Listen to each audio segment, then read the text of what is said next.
एक दूरस्थ भारतीय गांव में एक युवा महिला नेहा अपने पुश्तैनी घर वापस आती है।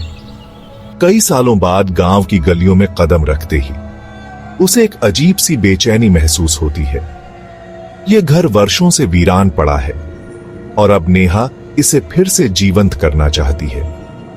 पहली रात जब नेहा अपने बचपन के कमरे में सोने की कोशिश करती है तो उसे दरवाजे के पीछे किसी के चलने की आहट सुनाई देती है।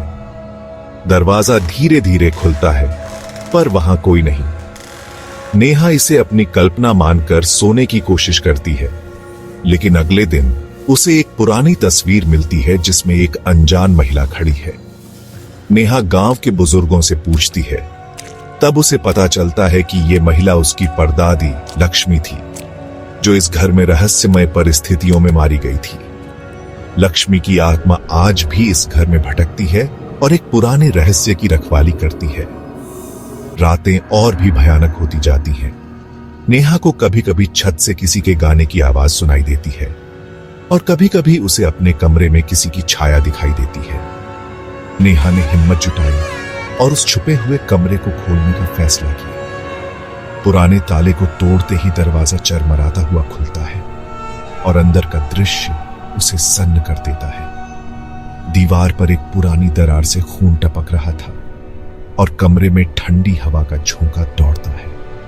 अचानक नेहा को पीछे से किसी के हाथ का स्पर्श महसूस होता है और वह डर के मारे चीख उठती है। नेहा को तब समझ में आता है कि उसकी परदादी की आत्मा वहां फंसी हुई है और जब तक वो रहस्य सुलझ नहीं जाता वह चैन नहीं पाएगी। नेहा ने गांव के पंडित की मदद से आत्मा की शांति का उपाय किया और अंततः उस घर को छोड़ने का निर्णय लिया। नेहा जैसे ही गांव से बाहर जाती है उसे पीछे मुड़कर देखने की हिम्मत नहीं होती, पर वह जानती है कि उसने अपने परिवार के प्राचीन रहस्य को सुलझाकर आत्माओं को शांति दी है।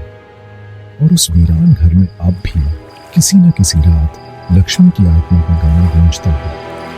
क्या आप कभी किसी ऐसे घर में रात बिताने की हिम्मत कर पाएंगे जहां आत्मा का बसेरा है? अगर आपका कहानी आपको पसंद लगी तो लाइक और सब्सक्राइब करना न भूलें।